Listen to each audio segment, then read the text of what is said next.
વડોદરામાં પરવાનગી વિના લગાવેલ બેનરો હટાવવાની માંગ કરાઈ। વડોદરા શહેરમાં અનેક સ્થળોએ પરવાનગી વિના બેનરો લગાવવામાં આવ્યા છે, તેને તાત્કાલિક ધોરણે જપ્ત કરવામાં આવે અને સાથે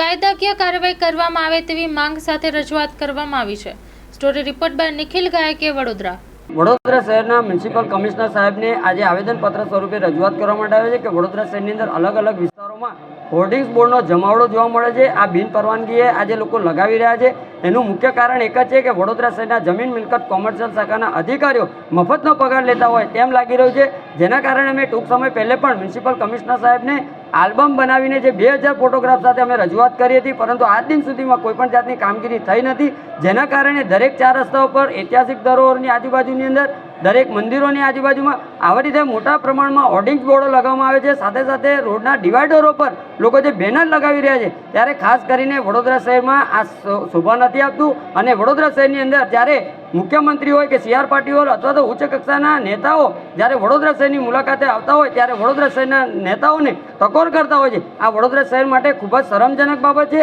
જેનું કારણ એક જ છે કે ભાઈ જે વડોદરા શહેરની અંદર જે આવક થતી હોય છે એ આવકથી રોડ, રસ્તા, પાણી, ડ્રેનેજ આવા તમામ જે વિકાસ કાર્યો થતા હોય ત્યારે જો કદાચ વિકાસથી વંચિત વડોદરા શહેર જોવા મળતું હોય, એટલે ખાસ કરીને આવા તમામ જે પણ હોર્ડિંગ બોર્ડો છે એને તાત્કાલિક ધોરણે દૂર કરવા જોઈએ તેવી અમારી માંગ સાથે આજે રજૂઆત કરવા માટે આવે છે।